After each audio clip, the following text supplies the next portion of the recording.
Y entonces, un poco en función de todo lo que vimos, vamos a ver cómo lo aplicamos esto a un estudio geotécnico, ¿sí? Me parecía interesante comentarles que en este momento está en discusión pública, no sé si alguno de ustedes sabía, un reglamento para estudios geotécnicos, así como existe el reglamento CIRSOC 201 para estructuras de hormigón, el 103 que tiene en cuenta los efectos sísmicos sobre las estructuras de hormigón.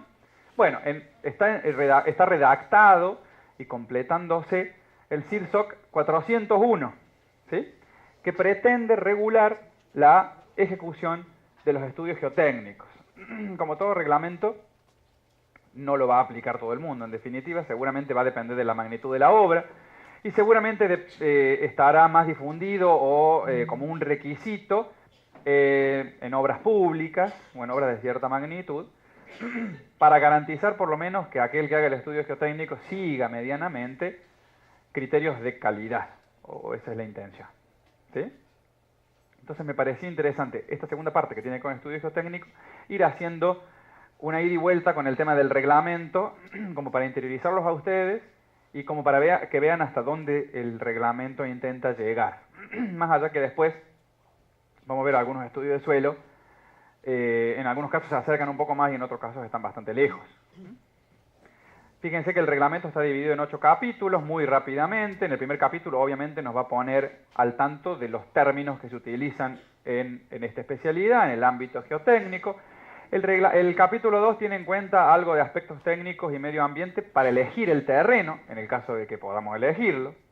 En el capítulo 3 habrá algunas consideraciones sobre el planeamiento de la investigación geotécnica. Voy a planificar la investigación geotécnica, una vez que llego al lote, bueno, acá, no.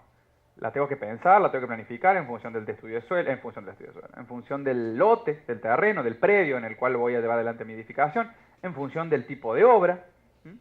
Entonces, habrá que planear. El capítulo 4 y 5 y 6 hablan ya más exclusivamente del estudio. Fíjense, el 4 incluye lo que tenga que ver con excavaciones, perforaciones, toma de muestras y ensayos, o sea, qué es lo que va a llevar el estudio de suelo respecto a este tema. El capítulo 5 me hablará de los ensayos in situ y el capítulo 6 de los ensayos de laboratorio, muy sintéticamente, ¿sí?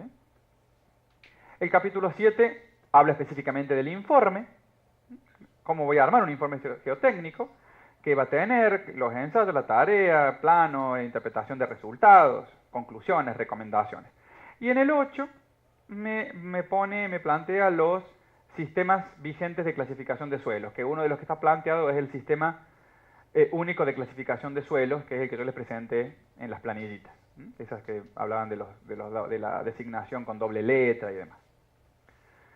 Ahí les puse el grafiquito de la tapa por si después alguno tiene oportunidad. En la página del CIRSOC de internet están todos los capítulos del reglamento.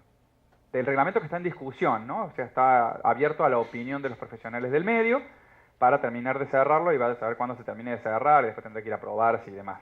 Pero bueno, hay por lo menos todo un intento de reglamentar la actividad. Ahí está. El capítulo 2 en particular plantea los objetivos de la investigación geotécnica. En definitiva, fíjense la importancia que tiene la investigación geotécnica. Plantea un objetivo de conveniencia desde el momento en que me ayuda a determinar si un predio y el entorno resultan apropiados para la obra que voy a hacer. En algunos casos podré descartar un predio y en otros casos no tendré más remedio que llevar adelante la obra en donde estoy. Pero bueno, puedo llegar a hacer algún análisis de conveniencia, ¿sí? Me va a permitir realizar un diseño seguro y económico, sobre todo seguro, con algunos requisitos mínimos. Es decir, el reglamento en particular me va a intentar que por lo menos los requisitos de mínima los tenga. Después habrá que ver si lo cumplen o no, pero me va a sugerir técnicas constructivas, me podrá recomendar aspectos constructivos a tener en cuenta en función de los tipos de suelo que encuentre, en función de las condiciones del entorno, en función de las obras que tenga vecinas. Bueno, métodos constructivos, eventualmente dificultades constructivas, por lo menos me advertirá si hay alguna dificultad a la hora de ejecutar tal o cual tarea para tenerlo en cuenta. Si estos cambios, digamos, determinar los cambios que se puedan originar en las condiciones del terreno, ¿sí? por ejemplo, a partir de trabajos constructivos yo puedo llegar a generar cambios en el estado, en el suelo. Ya vimos ahí, por ejemplo, cómo podíamos ir afectando bulbos de presiones y demás, ya sea por trabajos constructivos, ¿sí?, o por causas naturales. Y el efecto que dichos cambios pueden ocasionar, tanto en la propia construcción como en los vecinos. La terminación de la charlita, hay un ejemplito, un caso en donde cómo podemos estar afectando sin querer o sin saber los trabajos y en definitiva la construcción. Y eventualmente, entonces, a partir de este estudio de suelo, yo podré descartar, si tuviese opciones para la ubicación del proyecto, o eventualmente, si la única opción es el terreno que tengo al frente, puedo llegar a modificar la posición, a la ubicación de mi estructura, de mi proyecto, de mi vivienda o de lo que fuera, dentro del mismo lote, si pudiese. Y si no puedo, por lo menos saber cuáles son las condiciones y las situaciones a las que me voy a enfrentar. ¿Sí? Bien. La extensión de la investigación, cuán profundo va a ser mi estudio de suelo, cuán amplio va a ser, cuántos ensayos voy a hacer, qué cantidad de parámetros voy a obtener, va a depender de la magnitud de la obra, por un lado, y del predio, por otro. ¿Y por qué del predio? De las características del predio. Y en particular, si yo voy a estudiar el suelo de un predio virgen, en el sentido de que no hay información geotécnica, entonces seguramente requeriré ciertas tareas en pos de conseguir esa información que me hace falta para efectuar un diseño económico seguro, para poder determinar medidas constructivas, métodos constructivos, elegir el predio, todo lo que veíamos antes. Ahora bien, si yo en ese predio dispongo de algún tipo de información geotécnica, por ejemplo, recién hablábamos en el intervalo con gente que tiene que llevar adelante un proyecto y que a lo mejor no tiene un estudio de suelo de ese lote, pero sí tiene un estudio de suelo de un par de lotes vecinos. ¿Cuál sería mi recomendación? ¿Que no haga estudio de suelo? No, estaría tentando contra mi propia fuente de ingresos. Pero lo lógico es que cada uno tenga el estudio de suelo de su propio lote. Pero, llegado el caso, posiblemente el estudio de suelo que yo tenga que hacer, estamos hablando de una escala muy pequeña, ¿no? Piénsenlo en una escala un poco más importante, a lo mejor tenga que buscar información complementaria a la que ya tengo. ¿Qué sé yo? Por ejemplo, me encuentro con el estudio de suelo del lote vecino. Y ese estudio de suelo no tiene un ensayo de compresión confinada de doble hedómetro, entonces no sé si el material es colapsable o no. Puedo contratarle al profesional y dígame, mira, aquí yo necesito que usted me diga si el material es colapsable o no. Yo el perfil lo tengo. Tengo el perfil de 40 metros al lado. Lo más probable es que no cambie en 40 metros. Pero me falta esa información. Entonces, planifico un estudio de suelo para obtener y para completar esa información faltante. ¿Sí? ¿Se entiende? Piénsenlo en una escala de mayor magnitud. Esa información geotécnica previa puede ser, por ejemplo, una carta geológica, ¿sí?, en donde me diga los tipos de suelo que yo tengo en esa zona. Bueno, es una primera parte, tendré que planificar algo completando eso. Y la tercera alternativa es si yo tengo que hacer un estudio de suelo en algún predio donde ya ocurrió una falla, tengo una estructura, por ejemplo, tengo que hacer el recalce o la reparación de una vivienda que tiene patologías por su sistema de fundación. Y bueno, y ahí el problema ya es más complejo, porque seguramente voy a tener que hacer un estudio de suelo para conseguir información, para evaluar por qué falló, ¿sí? Y además tendré que hacer un estudio de suelo, o en el mismo, digamos, en definitiva, pero buscando información para proyectar la nueva fundación, o la nueva estructura, o las obras de reparación, o lo que me haga falta, ¿sí? Entonces, fíjense que en principio, esta es mucho más completa desde ese punto de vista. Tengo que ver por qué falló en principio, para que no vuelva a pasar, y buscar la información nueva. ¿Cuáles son los objetivos? Ahora vamos al estudio de suelo en particular. ¿Cuál es el propósito? ¿Por qué hago un estudio de suelo? Y en principio necesito determinar el tipo y costo de fundación. Básico. ¿Qué tipo de fundación puedo llegar a ejecutar acá y a qué profundidad? También necesito evaluar la capacidad de carga de esa fundación propuesta. O sea, con que me digan que tengo que hacer una fundación profunda a 8 metros no me alcanza. Necesito saber qué capacidad de carga va a tener ese suelo a 8 metros para poder calcular la fundación, ¿sí? Voy a deber o necesitaría estimar un asentamiento probable, porque ese asentamiento lo tengo que tener en cuenta en el diseño estructural, ¿sí? Eventualmente con un estudio de suelo voy a detectar problemas potenciales en la fundación, es decir, estoy en presencia de un suelo expansivo, estoy en presencia de un suelo colapsable o de un suelo licuable, para circunscribirlo a los 3 tipos de comportamientos que vimos hoy. ¿Hay nivel freático? No hay nivel freático. si yo hago mi obra, eventualmente, en función de la obra que voy a hacer, ¿puedo llegar a tener efectos sobre las construcciones existentes o no? Tengo que hacer un edificio con un sótano, voy a excavar 3 metros de profundidad pegado a la medianera de una vivienda que tiene 50 años ahí al lado y que tiene una fundación superficial. Si yo excavo, ¿voy a tener problemas? ¿Qué tipo de problemas? Si voy a tener en claro qué tipo de problemas voy a tener, puedo diseñar las obras correspondientes para evitarle problemas al vecino y para evitarme problemas yo. ¿Sí? Para llevar adelante un estudio de suelo, ¿cuáles serían las etapas que deberíamos seguir? Muy sintéticamente. Lo primero que habría que hacer es tratar de recolectar toda la información. ¿Qué tipo de estructura voy a tener ahí? ¿Cuál es la magnitud aproximada de las cargas que va a estar transmitiendo esa estructura al suelo de fundación? La distancia entre columnas va un poco asociado al tema de las cargas. Eventualmente, si hay disponibles mapas y cartas geológicas, ¿sí?, de la zona, muchas veces no hay, pero sí me sirve, por ejemplo, acá entraría si yo tuviese información adicional geotécnica de este lote, porque tengo un estudio de suelo en las proximidades, cerca, más o menos. Entonces, en función de ese estudio de suelo, más o menos puedo saber qué necesito para mi estudio de suelo. Tendré que ir al lote, voy a hacer un reconocimiento de la topografía, voy a hacer un reconocimiento si tengo zonas de relleno o no.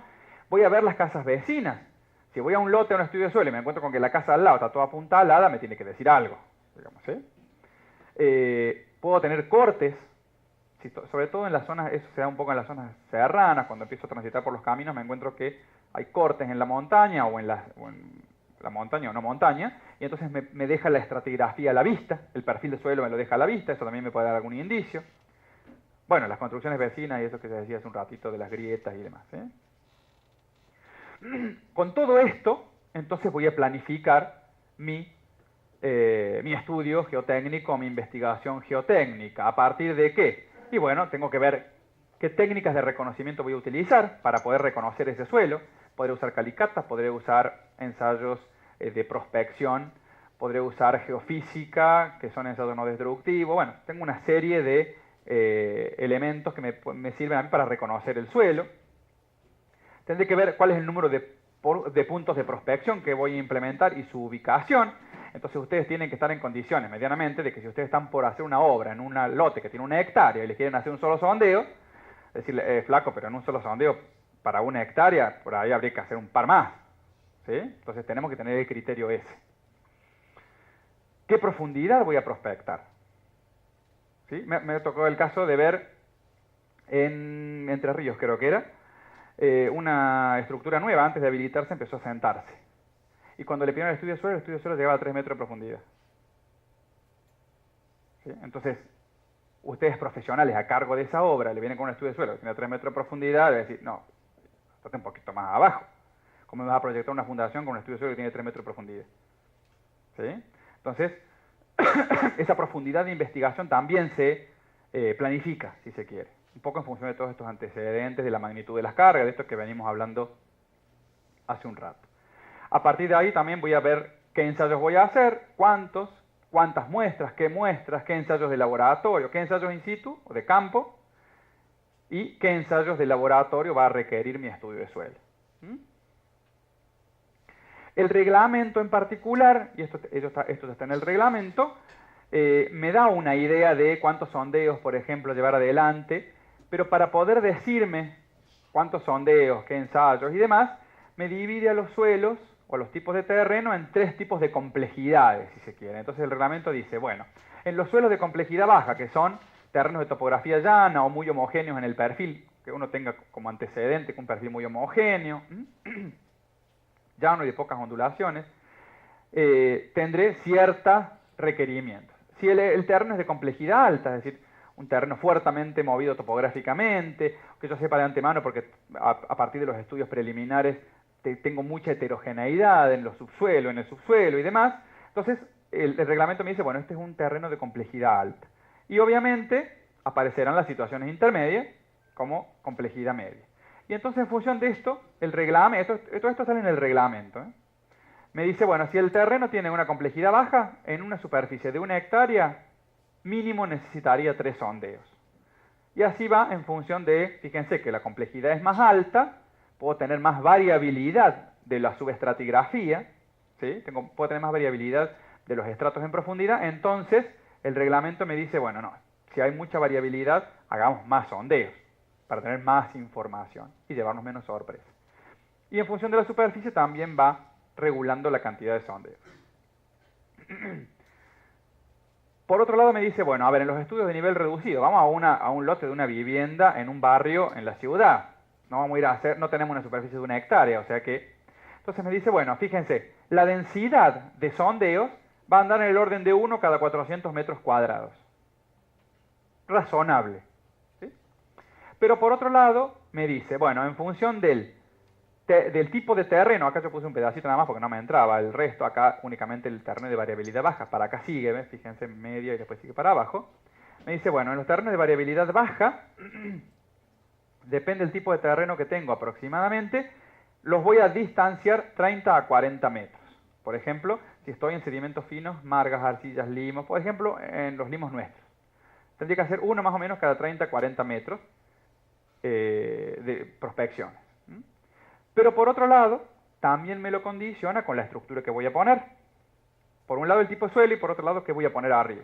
Entonces, yo no puse la planilla de qué es C1 y C2, pero estas son viviendas de 2 o 3 plantas, C3 es un edificio en altura de hasta 10 plantas, y así va cambiando el tipo de construcción, y entonces me dice, bueno, fíjense que acá me da de máximo entre 30 y 40 metros. Si usted la obra que va a hacer es un edificio de 4 a 10 plantas, bueno, tome como límite 0,8 de D máximo. Bueno, me va regulando un poco la cantidad de sondeos, cuántos va a hacer en función de la superficie, en función del tipo de terreno y en función de la obra. ¿Sí? Entonces, esto de que cada uno hace lo que quiere, a respetar y a enmarcarlo en un reglamento, bueno, hay una distancia interesante. Sobre todo si hablamos de obras de mucha magnitud y en donde el control es importante, obra pública o obra privada, pero de magnitud importante. ¿Sí? O por lo menos les sirve a ustedes como antecedente para que después no le quieran vender cualquier verdura. ¿Sí? Más o menos, decir, bueno, a ver, voy a tener un lote de 1 hectárea y me quieren hacer un sondeo. Bueno, hay alguien que se puso a pensar antes y me dice que si el lote tiene 1 hectárea, lo mínimo serían 3 sondeos. Entonces, por lo menos, partamos al medio, hagamos 2. No sé, como para abrir un poquito los ojos. Dentro de los estudios de suelo, ¿con qué nos podemos encontrar? Y nos vamos a encontrar seguramente con ensayos de campo y ensayos de laboratorio. ¿Sí? La idea mía es repasar un poquito los ensayos de campo para que el día que ustedes agarran un estudio de suelo, sepan de qué les están hablando. Nada más. ¿Sí? Puedan medianamente interpretar lo que el profesional geotécnico les está queriendo contar. ¿Sí? Y no simplemente sea pasárselo al calculista y que el calculista haga lo que le parezca. ¿Sí? Entonces, dentro de los ensayos de campo, tenemos las calicatas o sondeos a cielo abierto, que no es otra cosa más que hacer un pozo. En el caso de las calicatas, son pozos de mayor dimensión y menor profundidad. ¿Cuál es la ventaja de las calicatas? Es que me permite hacer una inspección visual de ese material. Generalmente son superficiales, veo el material superficial. Y cuando vamos a sondeos, a cielo abierto, ya hablamos de pozos de diferentes profundidades. Entonces podemos hacer sondeos a 10, 12, 15, 18, 20 metros. En donde el pocero, metro a metro o con la densidad que yo quiera, me saca muestras, panes de muestras, que eso me permite llevar al laboratorio y hacer los ensayos que yo necesite. Sacarle los límites de Atterberg, hacer ensayos de compresión confinada como veíamos hace un rato, me permite hacer ensayos triaxiales si ese fuera el caso, los ensayos que yo necesite, ensayos de permeabilidad, los que me hagan falta.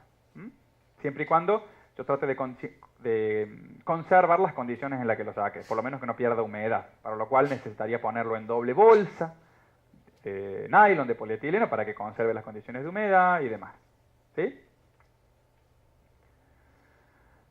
Otro ensayo de campo con el cual se pueden encontrar, no es muy común en nuestro medio, pero es el ensayo de cono estático, que lo van a encontrar con CPT, ¿sí? Que son de las siglas en inglés, Cone Penetration Test, que son ensayos de hinca. En realidad lo que hacen es hincar esta herramienta a partir de estos camioncitos, la van hincando estáticamente, es decir, le van haciendo presión al cono ese, que le sigue a continuación un tren de barras rígidas, y lo van hincando en el terreno. En función de la presión que tiene que hacer para hincar, obviamente voy infiriendo las características de ese material. muchas veces vienen instrumentados estos conos y me permiten determinar la presión de punta que estoy ejerciendo, y en muchos otros casos me permite determinar la fricción que va haciendo el cono para entrar en el suelo. ¿Sí?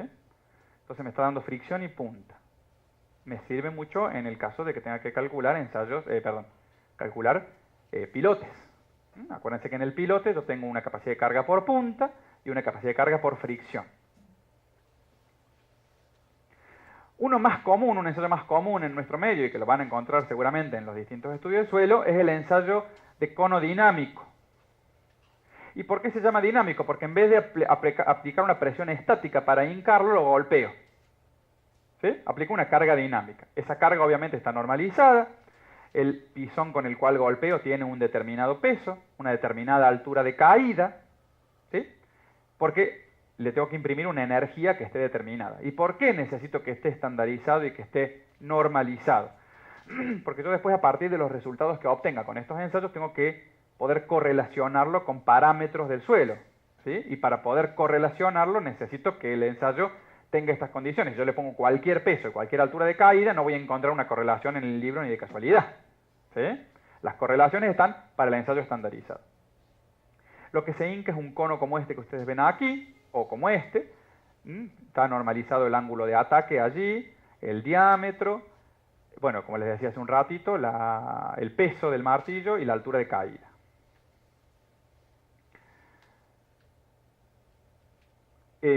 Acá dice, me estaba olvidando del... Generalmente uno va contando el número de golpes que le va dando al tren de barras mientras va penetrando para que penetre 20 centímetros. Entonces hago una marca en la barra cada 20 centímetros y a medida que voy logrando la penetración de este tren de barra, estos 20 centímetros, anoto el número de golpes que tuve que dar para lograr ese ingreso. ¿Sí? Y el ensayo por excelencia de penetración, que seguramente más de uno de ustedes lo habrá escuchado nombrar, es el SPT, o el ensayo de penetración estándar. SPT es de las siglas en inglés, Standard Penetration Test, ¿sí? Que también es un ensayo de hinca dinámico, pero en este caso lo que hinco, bueno, acá no tengo ninguna foto, pero me parece que después se ve en alguno de estos videos, lo que hinco es un sacatestigos, ¿sí? Es un tubo bipartido, partido al medio, hueco por dentro, que también tiene sus dimensiones y demás normalizado, que además de permitirme contar el número de golpes, me permite extraer muestra. Los otros que veíamos hace un rato son ciegos. Yo hinco el cono, lo único que tengo es número de golpes, no sé qué estoy hincando, dónde estoy hincando. ¿Sí? Entonces muchas veces lo que se hace es combinarlos a los dos. Por un lado tengo una hinca continua y por otro lado saco muestra. ¿Sí? ¿Cómo se ejecuta mientras vemos el videito les cuento, cómo se ejecuta este ensayo de penetración? Esto sería el primer mundo y después vamos a ver en un país subdesarrollado. ¿Sí? Fíjense en este caso, lo que estos operarios van haciendo es hincar este tirabuzón, no hincar, van excavando con este tirabuzón como si fuera una pilotera. ¿Sí?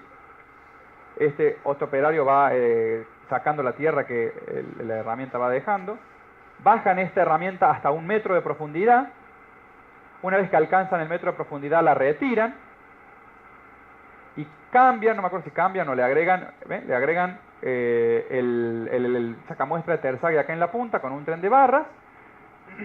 Y entonces empiezan a golpear con un martillo, que no se va a ver mucho ahí porque es demasiado sofisticado el equipo, entonces está tapado, el martillo corre por una guía y demás acá, entonces se va a escuchar el ruido. Está graduado ahí la carrera. En el caso del SPT tiene 3 carreras de 15 centímetros, o sea, es decir, tiene 3 carreras de 15, de las cuales descarto la primera, porque se supone que la primera tiene la disturbación de la muestra, la distribución de la disturbación del material que fue excavado hasta donde llegó, puede haber material suelto, y entonces considero válidas las otras 2 de 15. Entonces cuento la cantidad de golpes para penetrar 30 centímetros en el SPT. Ahí va golpeando, se alcanza a ver cómo va bajando. En este caso dejan enterrado, este es el elemento del tirabuzón, lo dejan enterrado y por dentro es hueco, por dentro bajan el tren de barras y van golpeando. En este video no estaba completo, pero después hay superpuesto otro video en donde extraen el sacamuestras, así lo ven. Ahí está superpuesto, es otro video, pero un equipo similar. Ahí ya terminaron el conteo de los golpes, extraen el tren de barras y sacan el sacamuestra. Ahí en el extremo inferior está el sacamuestra, lo desenroscan.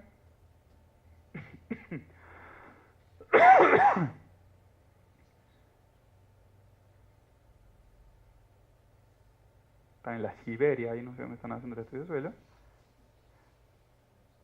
Y les permite extraer muestras. Y sobre esa muestra, si bien no puedo realizar ensayos que me permitan representar la realidad, como por ejemplo ensayos de compresión confinada, primero porque es muy poquita la cantidad, y segundo porque está alterada la muestra, no es una muestra en estado natural, sí me permite ver qué tipo de suelo tengo, sí me permite hacer los límites de Atterberg, límite líquido, límite plástico, eso sí me lo permite hacer, me permite determinar qué contenido de humedad tiene esa muestra.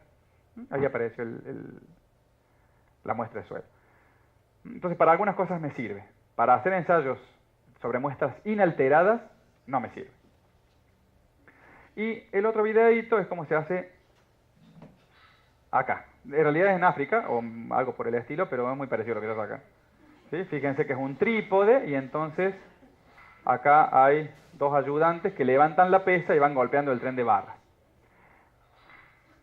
Acá, muchas veces, en vez de estar esos dos chiquitos ahí levantando, se utiliza un motor, y entonces es el motor el que levanta, pero necesito el operario que sujete la cuerda para que la cuerda engrane y entonces levante la pesa. ¿Sí? Y tienen que soltarlo cuando la pesa alcanzó determinada altura y ahí lo largan. ¿Sí? Pero se pueden hacer igual. O sea que... Bueno, acá si no me equivoco, la gente de Funcor creo que tiene un camioncito que le permite hacer SPT, así que tampoco estamos tan alta. ¿Cómo? La gente de Funcor tiene. Pero los que lo hacemos un poco más caseritos usamos el otro método. Bueno, y ahí tienen los registros. Fíjense, este es el registro de un SPT, que es lo que yo les decía. Al primer metro tengo el número de golpe y en cierta forma lo tengo que mantener constante hasta los 2 metros. Porque este ensayo lo hago al metro. Levanto, vuelvo a perforar hasta el siguiente metro, vuelvo a levantar y hago el ensayo al segundo metro. ¿Sí? Entonces me pierdo qué es lo que pasa entre el metro 30, que es lo que entró la herramienta, y los 2 metros. Me puedo llegar a saltear algo. Mientras que en el ensayo de cono tengo un perfil completo, si se quiere, pero no tengo muestra. Entonces lo que yo le decía hace un ratito, que muchas veces se combina. Entonces, bueno, bajo con el cono hasta el primer metro, tengo el registro del número de golpe hasta el primer metro, levanto y bajo el tercer, saco muestra, levanto y sigo con el cono hasta el segundo metro, y de esa forma voy teniendo un registro continuo y además muestreo.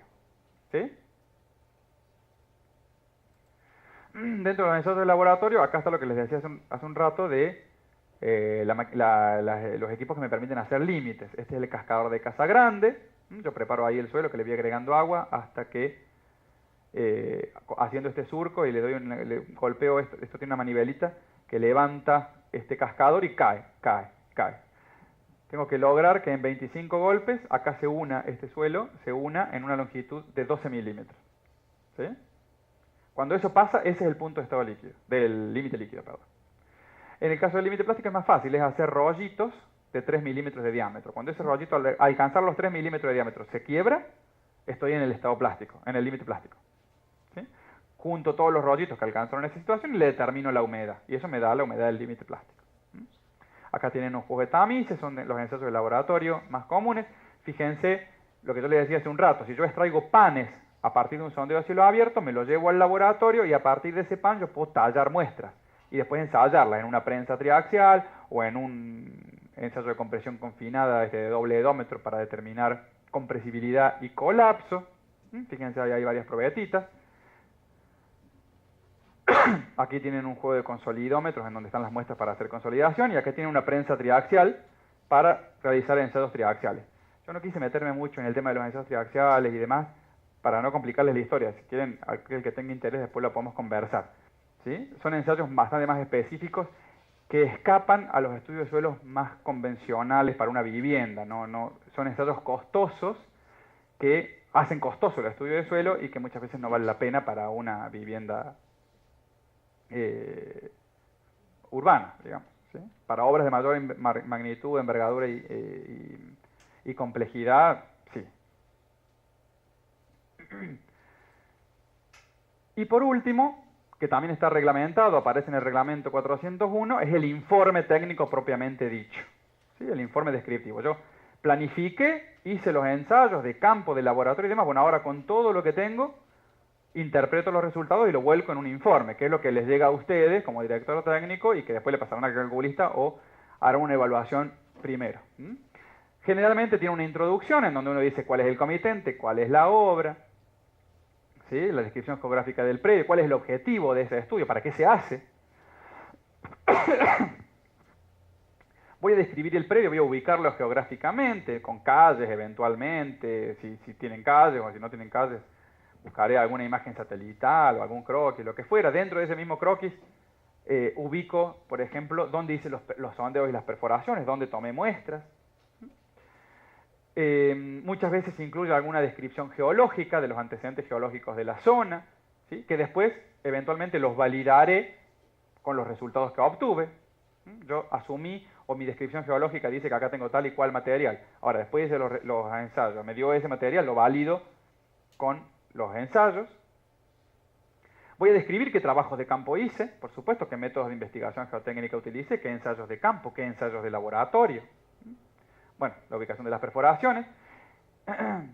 Voy a presentar esos resultados, por supuesto, además de decir qué ensayo hice, voy a poner los resultados de los ensayos, que me van a servir para, por un lado, hacer una descripción estratigráfica, ¿sí? Tiene que aparecer el perfil geotécnico, qué es lo que encontré en ese subsuelo, hasta la profundidad que haya llegado, pero tiene que aparecer qué es lo que encontré.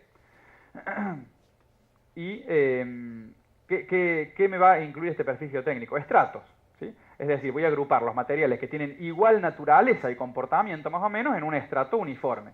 Sí, bueno, este estrato va de tal profundidad a tal profundidad, de tal profundidad a tal otra, tengo otro estrato que tiene esta otra característica. Y, por supuesto, tiene que estar la interpretación de los resultados, ¿sí? Voy a tener que incluir seguramente, a partir de la interpretación de esos resultados, cuál es la conclusión a la que llegué, qué tipo de fundación, qué cota de fundación, qué capacidad de carga, todo lo que veníamos hablando hace un rato. Y qué recomendaciones, en donde van a entrar lo que veíamos hace un ratito de procedimientos constructivos o propuestas constructivas para llevar adelante eso, qué dificultades me puedo encontrar. Voy a atravesar, por ejemplo, un estrato desmoronable de arena. Bueno, si voy a cavar una fundación profunda, tengo que advertirle a la persona que va a llevar adelante la obra que va a tener que contener esa excavación, ¿sí? Pondrá aros o lo que fuera. Si voy a excavar bajo agua porque tengo una napa freática, le voy a tener que decir a la persona que va a llevar adelante que va a tener que utilizar, por ejemplo, lodos bentoníticos para excavar una fundación profunda porque hay agua, no puedo meter un pocero, ¿sí? Eso lo tienen que saber de antemano.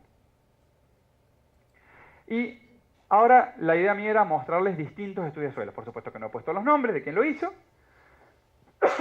que del anonimato, pero como para que veamos un poquito la estructura que tienen estos distintos tipos de suelos. Por supuesto que el estudio de suelos mío también hay adentro, que tampoco le he puesto el nombre. Y como para que podamos sacar alguna conclusión, o que ustedes, a partir de lo que vayamos hablando, puedan sacar alguna conclusión sobre qué, por ejemplo, le pedirían de más a esta persona que le hizo este estudio de suelo porque le falta. O a lo mejor está súper completo y no hace falta pedirle nada más. Les ubico, en este caso, un estudio de suelo para un edificio de 2 plantas en Colón y Coronel Olmedo, en Alberdi. Entonces, fíjense que acá lo ubica, ¿sí? Pone que es un estudio de suelo para la obra de referencia, que es esto que yo les he puesto acá, en tal lugar. Ah, no, está mal puesto esto. Cambié de estudio de suelo y no le cambié la dirección acá. Pero la obra es la misma, edificio de 2 plantas, pero en otra dirección. Bueno. Pone el objetivo del estudio, determinar las propiedades físicas y mecánicas del terreno, para una carga de aproximadamente hasta 25 toneladas por columna, está haciendo una consideración del estado de carga que va a tener, para establecer los posibles sistemas de fundación, ¿bien? Con las tensiones de apoyo. Y ahí nomás larga con el desarrollo del estudio. Entonces dice, bueno, los trabajos de campaña se va a hacer un ensayo de penetración dinámica, ¿sí? Dinámica continua. ¿Qué quiere decir que es dinámica continua? ¿Es SPT?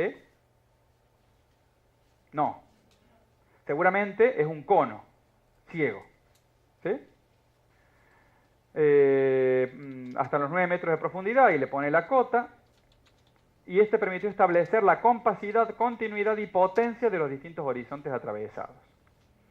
Acá les pone las características del equipo que se usó, ¿sí? Fíjense que también habla de número de golpes cada 20 centímetros, estamos en un cono. Ángulo de ataque 60 grados, bueno, y demás. También realizó un pozo cielo abierto hasta 7 metros de profundidad. Hizo el cono, que no me da muestra, pero hizo un pozo cielo abierto. Y a partir de ese pozo cielo abierto, seguramente obtuvo muestras. ¿sí? No se realizaron trabajos de laboratorio. Qué lindo. Bueno, por el carácter preliminar, no sé qué le llamará carácter preliminar. Bueno, y después dice qué trabajos de gabinete se hicieron. Sí, se confeccionó el presente informe con datos de campaña, gráficos de ensayo, corrección de datos y descripción del perfil geotécnico, conclusiones. Bueno, un resumen más o menos de qué es lo que se hizo en gabinete. Y acá describe el perfil geotécnico, fíjense. De 0 a 1,5 metros a 2 metros, material de relleno heterogéneo, compacto, no sé qué dice ahí, heterogéneo de nuevo, potencialmente desmoronable. Bueno, ahí me está advirtiendo que puede pasarlo cuando escabe, ¿sí? De 1,5 a 2 metros a 6,5 metros, limos arenosos, coloración castaño claro, compresibles, de baja humedad y plasticidad. Generalmente los limos son de baja plasticidad. Ofrecen baja a media resistencia a la penetración dinámica continua y son fácilmente erosionables por acción del agua. A ver, para que yo pueda definir si un suelo es erosionable por acción del agua o no, debería hacer un ensayo de pinhole, ¿sí? Que es un ensayo que uno le penetra con una agujita, hace pasar un chorrito de agua y evalúa el arrastre de material por ese paso del agua. Si no está ese ensayo de pinhole, esto que está acá es una apreciación en función de la experiencia de quien hace el estudio. Si para mí es sumamente importante eso, lo agarraré al que me hizo el estudio y le diré, óigame, usted me dice que son fácilmente erosionables, ¿por qué? ¿Tiene algún ensayo que me demuestre eso o no? Si no me interesa, ni le doy bolilla y listo. ¿Sí? El riesgo principal de estos suelos radica en la pérdida de capacidad portante ante el aumento de humedad en su estructura proporcionando importantes variaciones de volumen. Acá me está diciendo que es colapsable, pero me parece que no hay ensayo de colapsabilidad. ¿Sí? Ni tampoco me dice cuál es el porcentaje de colapsabilidad, por lo menos hasta ahora. Y en el horizonte inferior, a partir de los 6,5 metros hasta los 9 metros, que es la profundidad estudiada, arena gruesa, limosa, con rodados, con capacidad media elevada, potencialmente desmoronable. Si yo me voy a apoyar a esa profundidad, ni me interesa si es colapsable o no. ¿Sí? Si no me voy a apoyar arriba. Salvo que quiera considerar la fricción en la fundación profunda, y entonces si el material colapsa, la fricción va a desaparecer, si el material se moja, y entonces ahí puedo llegar a tener en cuenta esa consideración. Pero si la voy a despreciar, por ejemplo, la fricción en el cálculo, y eso ya le compete más al calculista, que sea colapsable o no, si yo la voy a despreciar, no me interesa. Salvo que sea autocolapsable. ¿Sí? ¿Por qué? Porque si el suelo es autocolapsable, por más que no tenga carga, cuando se moje va a colapsar. Y si va a colapsar, va a sentarse. Y el suelo va a estar en contacto con el pilote. Si se asienta, ¿qué le va a hacer al pilote? Lo va a recargar. ¿Sí? Así como cuando colapsa el suelo, el pilote trabaja por fricción, agarrándose, cuando se deforma, digamos, la base del suelo. El pilote se agarra del suelo por fricción. Cuando el suelo se mueve y el pilote no, lo recarga el pilote. ¿Sí? Y las conclusiones, fíjense, el ensayo de penetración dinámica se correlacionan bien. Hay el sondeo, por lo que podemos inferir la homogeneidad del perfil geotécnico y sus propiedades mecánicas. El terreno tiene una topografía plana, qué sé yo, hay varias conclusiones. Se observan sectores de relleno sin importantes movimientos de suelo. El horizonte superior no es apto para el apoyo de cimentaciones, ahí hay una primera conclusión. El horizonte inferior de arena limosa es apto para el apoyo de estructura de fundación de cargas bajas a medias. Y hasta los 2 y hasta los 6,5 metros es desmoronable. Y a partir de los 6,5 metros es desmoronable porque hay arena. Entonces hay que tener precauciones. Hasta la profundidad estudiada, el sector de mejores propiedades mecánicas detectados es a partir de los 6,55 metros. Bueno, recomendaciones. Teniendo en cuenta las características del suelo, se recomienda fundamentalmente pozos excavados con base ensanchada, es decir, pozos romanos con acampanamiento, con limpieza manual, inyectado o compactado. Y acá me da la cota de fundación, la tensión de apoyo, no hay fricción, no considera la fricción, que es lo que yo le decía hace un rato, el material es colapsable. Y el material de apoyo es este. ¿Por qué se da el material de apoyo? ¿Qué les parece? Porque puede variar, pero fundamentalmente porque acá me está diciendo que la cota de fundación es 6,5 metros. Si resulta que cuando yo excavé un pozo a los 6,5 metros me encontré arena, perfecto. Ahora, si yo excavé el pozo del lado y a los 6,5 metros no encontré arena, ¿lo dejo a los 6,5 metros? No. Me dicen que el material de apoyo es la arena limosa. Entonces, si tengo que seguir excavando, tendré que seguir excavando. ¿Sí? No es que los 6,5 metros lo respeto a rajatabla, llegue a lo que llega a los 6,5 metros. Por eso es importante poner cuál es el material de apoyo. Aproximadamente está esta cota. Pero yo no hice un sondeo cada 30 centímetros como para ver que en toda la superficie que voy a construir está a esa profundidad. ¿Sí? Hay que realizar una correcta limpieza del fondo para evitar asentamiento. Acá hace referencia a la canalización de los conductos cloacales y pluviales, para evitar el agua pluvial próxima a la construcción. En este caso, esto sería válido si yo voy a utilizar una fundación superficial, por ejemplo. Si me voy con una fundación profunda, sí, relativamente importante. Y ahí terminó. Y después me presenta como resultado este ensayo de Inca, como único resultado del laboratorio. ¿Sí? Ahí terminó el estudio. Este es otro, para un edificio de 5 plantas en la Facultad de Ciencias Químicas acá en Ciudad Universitaria. Ciudad Universitaria tiene LOES y LOES y LOES y más LOES. ¿Sí? Y por más que me vaya a 30 metros, voy a seguir teniendo LOES. Acá describe la obra, por supuesto, el objetivo, más o menos eso es lo mismo. Acá los trabajos de campaña. Se ejecutaron 2 sondeos profundos y un ensayo de Inca dinámica. No sé qué será ensayos profundos, sondeos profundos, vamos a ver después qué dice. Ensayo de Inca dinámica continua para verificar la capacidad mecánica, la continuidad de los horizontes atravesados. Y empieza a describir el perfil. ¿Sí? El perfil geotécnico comienza con un manto de limos arenosos, pardo oscuro, con aporte de material de relleno, ladrillo, qué sé yo, hay un material de relleno ahí hasta los 40 centímetros. ¿Sí? Continúa hasta los 13 metros con 70, un potente horizonte formado por limos arenosos pardos, poco compactos, con características de suelos potencialmente colapsables, ya sonan. Se detectan pequeñas intercalaciones de limo arenoso con mediana compacidad y niveles cementados. Estas pequeñas lentes las detecta porque hace un ensayo continuo. Si yo hago un ensayo de SPT, muchas veces me las como esas lentes, no las veo. En este caso habla de lentes o intercalaciones de limos arenosos, no es problema. El problema es cuando tengo intercalaciones, por ejemplo, de arena, y yo empiezo a excavar a mano y me doy con que me encuentro con un estrato de arena de 50 centímetros. ¿Sí? Y no lo tenía previsto, entonces como es desmoronable puede tener complicaciones. Con mediana capacidad y niveles cementados de tosca que eleva sensiblemente la resistencia mecánica. Unas pequeñas lentes de tosca que el número de golpes se acusa.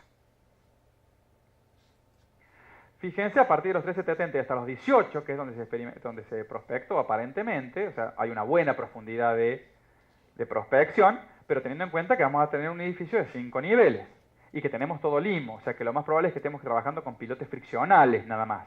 ¿Sí? Toda la carga lo más probable es que la transmitamos por fricción. Si la transmitimos por fricción, necesito muchas veces mucho desarrollo de pilote. ¿Sí? O tengo que hacer un pilote muy grande para tener mucha superficie en contacto con el suelo, pero un pilote muy grande, ¿qué problema trae aparejado? El peso. Es muy pesado. Entonces empiezo a tener mucha incidencia del peso propio del pilote.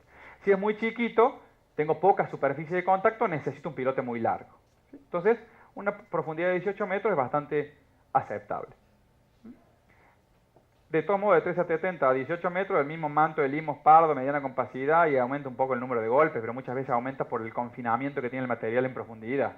¿Sí? Tengo todo el peso arriba, tengo una presión geostática importante y entonces aumenta un poco el número de golpes por esa situación, pero no porque el material sea mejor. Bueno, acá dice que a partir de los 18 está finalizada la exploración, no sé a dónde habrá sido la profundidad. No se alcanza a ver acá. Bueno. Un horizonte de limos consolidados, parcialmente cementados, más estable y demás, pero tampoco era nada del otro mundo. Y las conclusiones, acá me dice que el horizonte inferior presenta a partir de 18 metros condiciones óptimas para fundar la obra de referencia. ¿Sí? Entonces acá me dice que el material de apoyo son los limos arenosos parcialmente cementados, con esta tensión de apoyo, 3 kilos, o 30 toneladas. La cota de fundación son 18 y 19 metros, ¿sí? Como bastante... Hay que ver después si le hicieron esa profundidad, no sé, habría que buscarlo lejos. Y acá hay valores de fricción, coeficiente de fricción en función de las profundidades. De 3 a 12 metros, una tonelada y media. Y 2 toneladas a partir de los 12 metros. Como coeficiente de fricción. Fíjense que por arriba de los 3 metros no me dice nada. Porque por arriba de los 3 metros la desprecio. Porque es la parte que más se puede humedecer y donde puede perder capacidad portante ese material. Entonces la voy a considerar para que después si se humedece la voy a despreciar. No, directamente ni la tengo en cuenta y listo. Se podrá ejecutar la fundación mediante la utilización de pilotes o pozos excavados manualmente. En función de las consideraciones del perfil, me dice que lo puedo excavar manualmente. No debería tener ninguna consideración en ese sentido, ni por desmoronamiento, ni nada de ese tipo de cosas. Y también me dice que se puede hacer el ensanche de la base del pozo, es decir, la campana, no hay problema. Acuérdense que la campana la voy a excavar a contratalud. O sea que necesito tener capacidad de ese suelo para poder mantenerse por un tiempo determinado en contratalud. Se recomienda realizar inyección de lechada de agua cemento en la base de los pozos para mejorar las características de los elementos de fundación. Muchas veces se recomienda en este tipo de materiales inyectar la base del pozo para mejorar la zona de apoyo, ¿sí? Constituye lo que se llama un suelo cemento, en definitiva, un suelo con cemento inyectado. Y ahí me presenta el perfil con el ensayo de penetración y descripción que no había en el otro. Acuérdense que en el otro únicamente estaba una media descripción teórica, si se quiere. Bueno, acá está un poquito más completo y me pone un perfil, entonces puedo hacer una relación más o menos entre el número de golpes con la descripción geotécnica que me está haciendo acá el profesional. Croquis de ubicación, acá me ubica los sondeos que hizo. Otro para la biblioteca de la Facultad de Ciencias Exactas. Objetivos y demás. Vamos a ir un poquito más rápido. Trabajos de campaña, sondeos y demás, ensayos de penetración, ensayos normales de penetración Terzaghi. Esta acá hace SPT, con extracción simultánea de muestras. Acá hace un ensayo de SPT, entonces va sacando muestras. Y acá me dice que ensayo de laboratorio, por lo menos. Dice que sobre las muestras extraídas se realizaron los ensayos y determinaciones usuales para la identificación y reconocimiento de los estratos. Me dijo que hizo límites nada más. Y eventualmente, seguramente, ha hecho humedad natural. Con qué humedad sale el suelo del lugar. Y las conclusiones. Hace una descripción del subsuelo, muy sencillita. Limos superiores, arenas inferiores, aguas subterráneas. Acá me dice que no encontró nivel de agua. El otro no decía nada, si había nivel freático o no. Uno puede asumir que si no dice nada es porque no está. Pero bueno, siempre es una asunción. Y acá me habla de las indicaciones, profundidad de fundación, tensión admisible y material de apoyo. Siempre se especifica sobre qué material me apoyo. Vuelvo a repetir. La profundidad está referida al nivel natural actual del terreno. Tipo de fundación. Fundación indirecta mediante pilotes excavados con bulbo inyectado a alta presión, lo que podría llevar ensanche en la base o no, según la magnitud de las cargas. Dado el tipo de material, los suelos superiores, ¿acaso lo que dice? Los suelos superiores se recomienda tomar las medidas necesarias a fin de evitar el acceso del agua al suelo. Bueno, acá me dice que el material de arriba aparentemente es colapsable, en ningún lado se menciona eso. Aparentemente es colapsable porque me dice que por lo menos trate de que no entre agua. ¿Sí? El perfil, acá hay algo un poquito más completo, el ensayo de Inca, el perfil, acá me da la humedad natural. Y bueno, acá me dice el número de golpes. Suelo vegetal, acá me van una descripción del perfil geotécnico. Y acá está lo que yo les decía, ML, ML, ML, SP. ¿Sí? Limo de baja plasticidad, limo de baja plasticidad, limo de baja plasticidad, arena pobremente graduada. Si esta arena pobremente graduada estuviera saturada, tendría que advertir que a lo mejor estoy teniendo problemas de licuación, porque una arena pobremente graduada me está hablando de que no hay partículas finas que ocupen los espacios vacíos. Estaríamos hablando en principio de una arena con mucho contenido vacío, habría que ver qué densidad relativa tiene. Me debería hacer ruido, por lo menos. No es el caso porque no hay nivel freático, pero si lo hubiera. Fíjense un croquis de ubicación de los sondeos y demás. Otro para un local comercial, objeto del estudio, ubicación, antecedentes estudiados.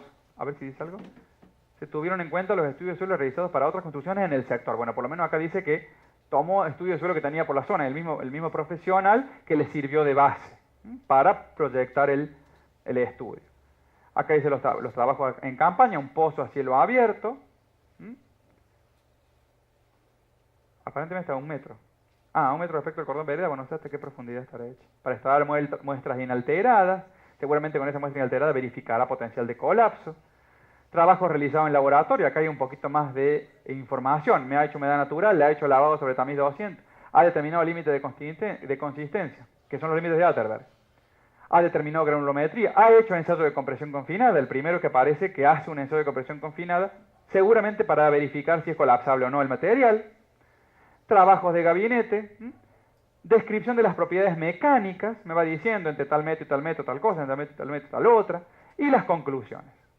Fíjense que me dice que debe desechar el manto de relleno. A ver si este es el que yo pensaba que el tipo de fundación. Claro, acá me dice que el tipo de fundación aconsejable es pozos romanos. Pero, a ver si es este. Ah, no, es otro. Bueno, pozos romanos. Acá incluso me pone una formulita ahí con cómo calcular la capacidad de carga, me da el valor. ¿Mm? Hay muchos que ponen el coeficiente de balasto, por ejemplo, que es lo que me ayuda o me permite calcular la platea. Y si no está, a lo mejor se lo tengo que pedir, el calculista se lo pedirá.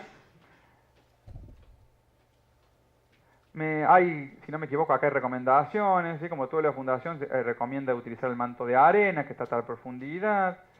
En todo caso, recomiendo pozos romanos o zapatos de hormigón armado, porque están bastante poco profundas. Acá están los valores de presión, 34 para carga por sismo, entre 1 y 3 metros de profundidad se puede adoptar un coeficiente de balasto, ahí está, de balasto de 700 kN por metro cúbico, si quisiera calcular una platea. Croquis de ubicación, ya termino. Me falta poquito. Aquí fíjense, para el pozo que se hizo, acá hay un perfil geotécnico, contenidos de humedad, no sé si alcanzan a ver, límite líquido, límite plástico, índice de plasticidad, contenidos de pasante por distintos tamices, humedad natural, humedad saturada. Esto es la presión de fluencia del ensayo de compresibilidad. Fíjense que este es el valor de la presión geostática, que era triangular, ¿se acuerdan? Y ese es el valor de la presión de fluencia. Quiere decir que el material no es autocolapsable. Es un dato. Aparentemente es colapsable, acá está el ensayo de compresibilidad, pero no es autocolapsable. El perfil con el ensayo de Inca y un perfil geotécnico. Este es un barrio de vivienda. Lo que quería rescatar de este es que en las conclusiones, si bien acá dice que lo más confiable sería atravesar los estratos colapsables con una fundación profunda, después hace un comentario y dice, en este caso la fundación mediante pilotes friccionales de 10 metros de longitud podría no compadecerse con el costo de la vivienda.